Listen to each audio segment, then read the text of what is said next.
अस्सलाम वालेकुम दोस्तों, मैं हूं मोहम्मद सज्जाद और आप देख रहे हैं चैनल एक्सप्लोर दुबई।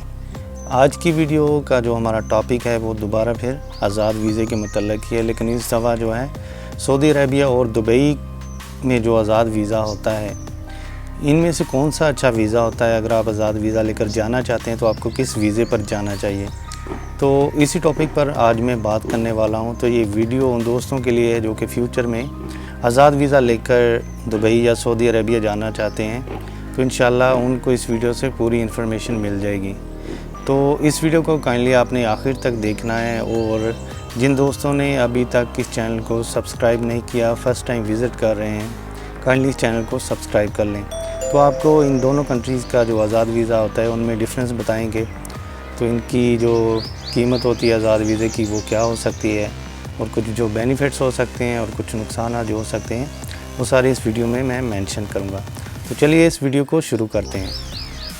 जी, सबसे पहले बात करते हैं कि ये आज़ाद वीज़ा क्या होता है। देखें, आज़ाद वीज़ा नामी कोई चीज़ नहीं है, हमने ख़ुद ही इसका नाम डाला हुआ है आज़ाद वीज़ा, क्योंकि जिस आदमी से हमने वो परचेज़ किया होता है, हमने उसको पैसे दिए होते हैं, तो वो आदमी वो हमें बोलता है कि ये जो आज़ाद वीज़ा है मैंने आपको इतने पैसों में दिया है, तो आप कहीं भी आकर दुबई में काम कर सकते हैं। ठीक है, अपनी तरफ से तो वो आदमी आपको परमिशन दे देता है, लेकिन क्या कानूनन भी आप ऐसा काम कर सकते हैं। सपोज़ करें अगर आपका ड्राइवर का वीज़ा है तो आप उधर जाकर ड्राइवर का ही काम करेंगे तो अच्छी बात है। तो जो जिस कंपनी का वीज़ा हो, तो अगर आप उसी कंपनी में ही, जिस आदमी ने ज़ाहिर सी बात है आपको वीज़ा सेल किया है, पहले उसने कंपनी बनाई है फिर ही वीज़े निकलते हैं, तो अगर उसी आदमी के अंडर आप काम करेंगे तो फिर तो आप 100% बिल्कुल सही काम कर रहे हैं। ठीक है, अगर आपका वीज़ा उसका है और आप ठीक है किस जॉब ड्राइवर की जॉब किसी होटल में कर रहे हैं तो एक थोड़ा सा इलीगल हो जाता है। तो उसमें ये होता है कि कंपनी का वीज़ा आपका कोई और है लेकिन आप काम कहीं और कर रहे हैं। तो इसी तरह सऊदी अरबिया में है कि अगर आपके पास जो है ड्राइवर का वीज़ा है, तो जो उधर कफ़ील होते हैं उधर क्या करते हैं कि जो उनको अगर किसी ड्राइवर की ज़रूरत होती है तो ज़ाहिर सी बात है अप्लाई करते हैं, तो गवर्नमेंट उनको वीज़ा इशू कर देती है और वो बाद में एजेंट्स को सेल कर देते हैं वीज़ा। ये उन पर डिपेंड करता है कि वो कितने पैसों में सेल करें। फिर जो आगे एजेंट्स होते हैं वो आपसे और ज़्यादा पैसे लेते हैं, अपना जो मार्जिन रख के आपको वो वीज़ा सेल कर देते हैं। तो बेसिकली यही डेफिनेशन है आज़ाद वीज़े की। तो ऐसी कोई बात नहीं, आज़ाद वीज़ा नामी कोई चीज़ नहीं होती। ये बात आपने बिल्कुल अपने जहन से निकाल देनी है। जब भी आपने वीज़ा लेना है आपके जहन में ये होना चाहिए कि इसमें थोड़ा सा रिस्क भी है। ठीक है, अगर आपकी चेकिंग हो जाए तो आपको कोई फ़ाइन भी हो सकता है, आपको डिपोर्ट भी कर सकते हैं। ठीक है, लेकिन दुबई सऊदी अरब के मुकाबले में जो है दुबई का वीज़ा जो है उसमें कुछ नरमी है, लेकिन सऊदी अरबिया में बहुत ज़्यादा स्ट्रिक्ट है इस मामले में। तो आगे मैं आपको बताता हूँ कि इसके जो वीज़े की क्या क्या कीमत हो सकती है सऊदी अरबिया और दुबई में। तो इंशाल्लाह आई होप आप लोगों को सारी इस वीडियो से इन्फॉर्मेशन मिल जाएगी। तो अभी बात करते हैं कि इन वीज़ों की क्या क्या कीमत हो सकती है। सबसे पहले बात करते हैं कि दुबई और सऊदी अरबिया का जो आज़ाद वीज़ा है इनकी प्राइस में क्या क्या डिफरेंस है। ठीक है, और कौन कौन सी कैटेगरीज हो सकती हैं। सबसे पहले मैं आपको दुबई के वीज़े के बारे में बताता हूं कि दुबई में जो है बहुत सी कैटेगरीज होती हैं वीज़े की। इसमें क्लर्क भी हो सकता है, मैनेजर, सुपरवाइज़र, मैसेंजर वगैरह बहुत ज़्यादा कैटेगरीज होती हैं। कुछ अच्छी हैं और कुछ नॉर्मल कैटेगरीज होती हैं। देखें, ये बात याद रखनी है आपने कि अगर तो आप अच्छी कैटेगरीज़ का वीज़ा लेना चाहते हैं तो आपको जो है उसका ड्यूरेशन जो है 3 साल का होता है और वो 13 से 14,000 दिरहम के आसपास मिलेगा, और जो नॉर्मल कैटेगरी से होता है वो 8 से 9,000 दिरहम के आसपास होता है। तो ये डिपेंड करता है कि आप किस कैटेगरी का वीज़ा लेते हैं। तो ये है दुबई में जो नॉर्मल प्राइस अभी चल रही है आज़ाद वीज़ों की। तो इसके मुकाबले में सऊदी अरबिया में ऐसा होता है, देखें जो कफ़ील होते हैं जिनके पास काम नहीं होता है वो गवर्नमेंट के ज़रिए अपनी जो है वीज़े अप्लाई करते हैं। अगर उनको घर में कोई ड्राइवर चाहिए या सिक्योरिटी गार्ड चाहिए तो वो गवर्नमेंट के ज़रिए अप्लाई करते हैं और गवर्नमेंट उनको वीज़ा इशू कर देती है।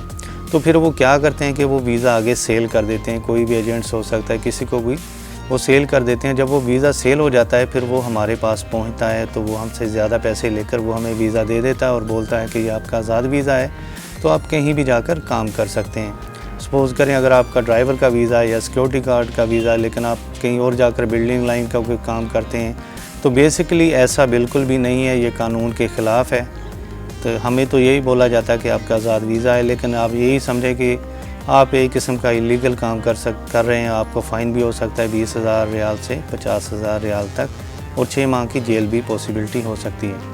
ये जो हकीकत है वो ही मैं आपको बता रहा था। पहले ऐसा होता था कि जो दोस्त आज़ाद वीज़ा लेके आते थे 5-6 साल पहले, उन दोस्तों ने बहुत से पैसे भी बनाए, लेकिन अभी जो है बहुत उनका जो निज़ाम है उन्होंने स्ट्रिक्ट किया हुआ है, तो ऐसा बिल्कुल भी मुमकिन नहीं है। तो ये है, वीज़ा लेने से पहले आपने सारी चीज़ें जो है अपने जहन में रख लेनी है, तो ऐसा भी हो सकता है। तो ये है दुबई और सऊदी अरेबिया में जो प्राइस का कंपैरिज़न मैंने आपको करके बताया है। तो अभी मैं आपको बताता हूँ कि अगर आपने आज़ाद वीज़ा लेना ही है तो आप किस कंट्री का लें, सऊदी अरेबिया का ज़्यादा बेहतर है या दुबई का ज़्यादा बेहतर है, तो वो मैं अभी आपको बताता हूँ। जी, अभी बात करते हैं कि सऊदी अरेबिया और जो दुबई का आज़ाद वीज़ा है, इन कंट्री में से आपको किसका वीज़ा लेना चाहिए। देखें, अगर आप दुबई में जाते हैं तो आप उधर जाकर अपनी कंपनी ख़ुद भी बना सकते हैं। अपनी कंपनी खुद भी बनाएं और किसी किस कैटेगरी की भी कंपनी बना सकते हैं। सपोज़ करें अगर आपने टेक्निकल कंपनी बनानी है तो आपके उससे रिलेटेड वीज़े आपको इशू होंगे। 10 वीज़े भी हो सकते हैं, यहाँ पर डिपेंड करता है कि आपने कितने वीज़ों के लिए अप्लाई किया है। तो ऐसा होता है कि दुबई में जो दोस्त जाते हैं वो अपनी जाकर ख़ुद की कंपनी बनाते हैं, फिर उनकी जो है वीज़े उधर से निकल आते हैं, फिर वो हमें वीज़ा अपना सेल कर देते हैं। इसमें सबसे ज़्यादा जो दुबई में बेनिफिट है वो यही है कि जब हमारा वीज़ा आ जाता है तो वो जो पाकिस्तानी लड़का है जिसने कंपनी बनाई या इंडियन कोई भी हो सकता है, तो हम सिर्फ उसके अंडर ही होते हैं। लेकिन इसके मुकाबले में जो सऊदी अरेबिया में वो ऐसा नहीं है। जब वो हमें वीज़ा मिल जाता है, वो जो जिस कफ़ील के नाम पर वो निकला होता है, तो आज़ाद वीज़ा लेकर भी हम सिर्फ उस कफ़ील के अंडर ही होते हैं, तो हम उधर फंस जाते हैं। जबकि इधर दुबई में ऐसा बिल्कुल भी नहीं है। दुबई में जो वो पाकिस्तानी है या कोई भी कंट्री का आदमी है, तो हम सिर्फ उस कैटेगरी में होते हैं, तो उसके अंडर ही होते हैं। तो इसलिए हम पर इतनी ज़्यादा सख्ती नहीं होती, हमें ज़्यादा आज़ादी मिल जाती है।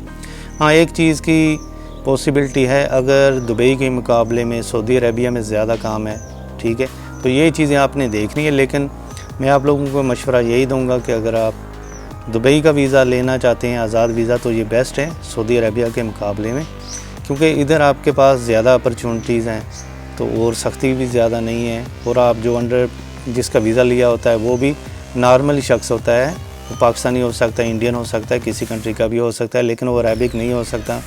और जिस आदमी ने वो कंपनी बनाई होती है, जिसने आपको वीज़ा दिया है, वो उसका लिंक होता है जो दुबई में जो कफ़ील होता है, हमारा उससे कोई लेना देना नहीं होता।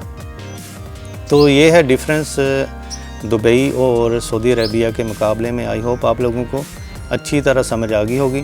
तो दुबई में यही है कि आप अपना लाइसेंस भी ले सकते हैं, बहुत ज़्यादा आपके लिए अपॉर्चुनिटीज़ होती हैं। तो 2 साल बाद लाइसेंस लेकर आप अपने आप को अपग्रेड करें और ड्राइवर की जॉब कर सकते हैं। और इसके अलावा तो दूसरी बात यह है कि जब आप वो जॉब ले लेंगे तो आपको दोबारा वीज़ा लेने की भी ज़रूरत नहीं रहती। अभी आखिरी चीज़ जो मैं आपको बताने जा रहा हूँ, देखें, जब आप आज़ाद वीज़ा ले लेते हैं दुबई का, वो 8,000 का हो या 10,000 का हो, तो जिस आदमी से आपने वीज़ा लिया होता है उस आदमी का क्या काम होता है, उसने सिर्फ जो है हमारे पासपोर्ट पर हमें वीज़ा लगा के दे देना होता है। इसके बाद हम आज़ाद होते हैं। तो उससे पहले क्या होता है कि हमें अपना जो है मेडिकल भी करवाना पड़ता है, हमारी एमरेट्स आईडी बनती है और इंश्योरेंस भी होती है। तो इसके जो अखराजात हो सकते हैं वो भी हमने ही पे करने हैं। तो नॉर्मली इसकी जो अखराजात होंगे वो 2,000 दिरहम के आसपास हो जाएंगे। तो ये चीज़ आपने जहन में रखनी है। आज़ाद वीज़े के अलावा जो 2,000 दिरहम के आसपास आपकी पॉकेट में भी होने चाहिए। इसके अलावा जो है उधर की अकोमोडेशन भी, उसकी भी आपने पेमेंट करनी है। जो खाने के पैसे होते हैं वो भी आपने ही देने हैं। हाँ, जिस आदमी से वीज़ा लिया है, अगर उसके पास काम है तो आप उसके साथ काम भी कर सकते हैं, उसके साथ अकोमोडेशन में भी रह सकते हैं। अगर आप उसके साथ अकोमोडेशन में भी रहेंगे तो फिर भी आपको जो अकोमोडेशन के पैसे हैं वो आपको देने पड़ेंगे। तो ये चीज़ें थी जो मैंने आज़ाद वीज़े के मुताल्लिक़ बताई। और सऊदी अरेबिया का जो मैंने आपको बताया था कि उधर ज़्यादा सख्ती होती है, तो मेरा मशवरा ये है कि आप दुबई का वीज़ा ले लें। हाँ, अगर आपके सऊदी अरेबिया में जानने वाले हैं, दोस्त हैं, उनका काम अच्छा है, तो फिर आप सऊदी अरेबिया का वीज़ा ले लें, क्योंकि आपको ये यकीन होता है कि मैंने जाते ही उधर काम करना है, तो इंशाल्लाह आपके जो पैसे हैं वो जल्दी ही पूरे हो जाएंगे। तो आज़ाद वीज़े के बेसिकली फ़ायदे भी बहुत हैं। अभी मैं अगर वो बताना चाहूँ तो वीडियो बहुत ही लंबी हो जाएगी। इससे पहले मैं इस टॉपिक पर मैं वीडियो बना चुका हूँ, आप चैनल का विज़िट कर लें और वो वीडियो देख सकते हैं। आई होप आप लोगों को ये वीडियो अच्छी लगी होगी। वीडियो अच्छी लगी हो तो लाइक कर दें और कमेंट ज़रूर करें और दोस्तों तक शेयर ज़रूर करें। और कोई चीज़ मिस हो जाए तो आप हमें